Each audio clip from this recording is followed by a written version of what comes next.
Welcome back to this channel. ఈరోజు మీరు చూడబోతుంది ఎంతో టేస్టీగా స్పైసీగా ఉండే వెజ్ దమ్ బిర్యానీ. దీన్ని మనం ఎంతో సింపుల్గా ప్రిపేర్ చేసేసుకోవచ్చు. దీనికోసం నేను ఒక మందపాటి గిన్నెని తీసుకుంటున్నాను. దాంట్లో ఇలా 2 టేబుల్ స్పూన్ల వరకు నెయ్యిని నూనెని యాడ్ చేసుకోవాలి. నూనె అనేది కొంచెం హీట్ అయ్యాక బిర్యానీ దినుసులన్నిటినీ వేసుకొని చక్కగా ఫ్రై చేసుకోండి. ఆ తర్వాత ఒక ఉల్లిపాయని కట్ చేసుకొని ఇలా ఆయిల్లోకి యాడ్ చేసుకుంటున్నాను. ఉల్లిపాయలు అనేవి లైట్గా ఫ్రై అయ్యాక ఒక టొమాటోని యాడ్ చేసుకున్నాను. దానితో పాటు 4-5 పచ్చిమిరపకాయల్ని సన్నగా కోసుకొని యాడ్ చేసుకున్నాను. వీటన్నిటిని ఒకసారి బాగా కలుపుకొని ఒక 5 మినిట్స్ వరకు సిమ్ లో పెట్టుకొని కాసేపు వదిలేయండి. ఇవన్నీ కొంచెం ఫ్రై అయ్యాక నేనైతే 2 క్యారెట్స్ ని కోసుకొని చిన్న చిన్న పీసెస్ గా యాడ్ చేసుకున్నాను. క్యారెట్స్ అనేవి బాగా మగ్గడానికి కాసేపు మూత పెట్టి వదిలేద్దాం.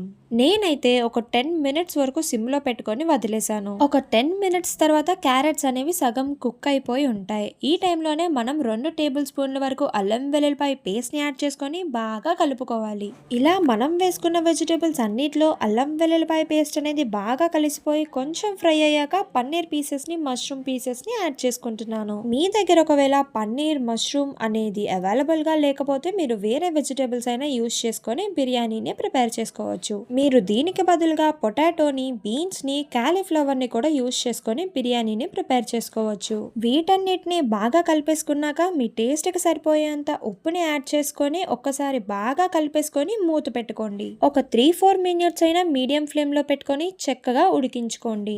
ఇప్పుడు మనకి ముక్కలన్నీ బాగా ఉడికిపోయి కొంచెం ఫ్రై అయ్యి ఉంటాయి. ఈ టైంలో మనం టొమాటో ప్యూరీని యాడ్ చేసుకోవాలి. మనం ఇలా టొమాటో ప్యూరీని యాడ్ చేసుకోవడం వల్ల గ్రేవీ అనేది ఎక్కువగా వస్తుంది. నేనైతే 2 మీడియం సైజ్ టొమాటోస్ ని ఇలా పేస్ట్ గా చేసుకొని యాడ్ చేసుకున్నాను. మీకు బిర్యానీలోకి ఎక్కువ గ్రేవీ కావాలంటే ఒక 3 or 4 టొమాటోస్ ని యాడ్ చేసుకొని పుదీనా ఆకుల్ని వేసుకొని బాగా కలుపుకోండి.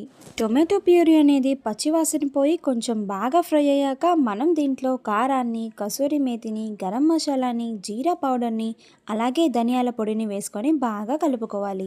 ధనియాల పొడిని తప్ప మిగతావన్నీ నేను ఒక టేబుల్ స్పూన్ వరకు యాడ్ చేసుకున్నాను. ధనియాల పొడి వల్ల మనకి చాలా మంచి ఫ్లేవర్ అనేది వస్తుంది.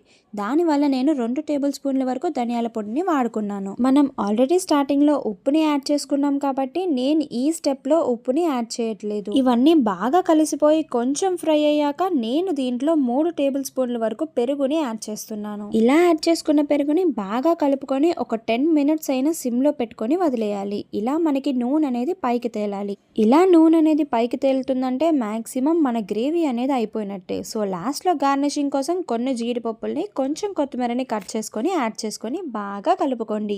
ఆ తర్వాత స్టవ్ ఆఫ్ చేసుకొని గ్రేవీని ఒక బౌల్లోకి సపరేట్ గా తీసుకోండి. ఇలా మనం గ్రేవీని, రైస్ ని సపరేట్ గా కుక్ చేసుకోవాలి. అప్పుడే మనకి ఎక్కువ గ్రేవీ అనేది వస్తుంది. ఇప్పుడు మనకి బిర్యానీ ఫ్లేవర్ కోసం ఇలా బిర్యానీ స్పీసీస్ అన్నిటిని వాడుతున్నాం. వీటితో పాటే జీడిపప్పుని కూడా యాడ్ చేసుకొని ఆయిల్ లోకి వేసుకుంటున్నాను. వీటితో పాటే నేనైతే బిర్యానీ ఆకుల్ని, పుదీనా ఆకుల్ని కూడా యాడ్ చేసుకుంటున్నాను. కొత్తిమీర లేకపోయినా పుదీనాని మాత్రం ఖచ్చితంగా వేసుకోండి. మీకు మంచి ఫ్లేవర్ అనేది వస్తుంది. తర్వాత ఇలా 2 స్పూన్ల వరకు అల్లం వెల్లుల్లిపాయ పేస్ట్ ని వేసుకొని బాగా కలుపుకోండి. ఇలా ఇవి బాగా ఫ్రై అయ్యాక నేనైతే బిర్యానీలో రైస్ కుక్ అవ్వడానికి వాటర్ ని యాడ్ చేసుకుంటున్నాను.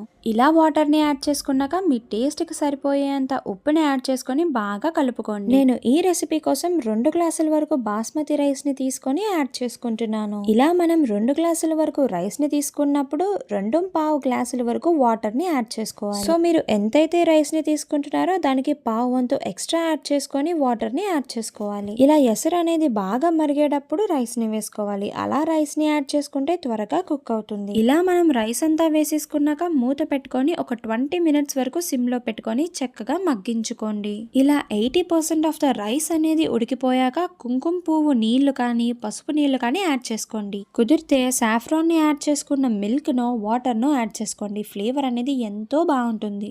ఆ తర్వాత బ్రౌన్ ఆనియన్స్ ని, జీడిపప్పుల్ని, కొత్తిమీరని లైట్ గా జల్లుకొని 5 మినిట్స్ సిమ్ లో పెట్టుకొని వదిలేయండి. నేను బ్రౌన్ ఆనియన్స్ ని యాడ్ చేయడం మర్చిపోయాను. మీరు ఖచ్చితంగా బ్రౌన్ ఆనియన్స్ ని యాడ్ చేసుకొని వండుకోండి. అలా ఒక 5 మినిట్స్ సిమ్ లో పెట్టాక బిర్యానీ అనేది రెడీ అయిపోతుంది. ఇలా మనం ప్రిపేర్ చేసి పెట్టుకున్న ప్లెయిన్ బిర్యానీని మనం ఆల్రెడీ ప్రిపేర్ చేసి పెట్టుకున్న గ్రేవీతో మిక్స్ చేసుకొని సర్వ్ చేసుకోవాలి. ఇలా మనకి సరిపోయేంత గ్రేవీని తీసుకొని రైస్ ని యాడ్ చేసుకోవాలి. నాకైతే రైస్ అనేది పర్ఫెక్ట్గా కుక్ అయింది. మీరు కూడా ఈ స్టైల్లో ఒక్కసారి ప్రిపేర్ చేసుకొని చూడండి. మీరు ఏ బిర్యానీ అయినా ఇదే స్టైల్లో కుక్ చేయొచ్చు. ఈ బిర్యానీ టేస్ట్ అయితే ఎంతో టేస్టీగా ఉంటుంది. మీరు ఇదే బిర్యానీని నార్మల్ రైస్ తో కూడా వండుకోవచ్చు. టేస్ట్ అనేది చాలా బాగుంటుంది. ఈ వెజ్ దమ్ బిర్యానీలోకి మనం సపరేట్ గా కర్రీ ఏం కుక్ చేసుకోవాల్సిన అవసరం లేదు. ఇలా సింపుల్ గా మీరు కూడా బిర్యానీని ఒక్కసారి ట్రై చేసి చూడండి. ఎంతో టేస్టీగా ఈజీగా అయిపోతుంది. ఇంకెందుకు ఆలస్యం, మీరు కూడా ట్రై చేసి నాకు కామెంట్ చేసేయండి. Thank you.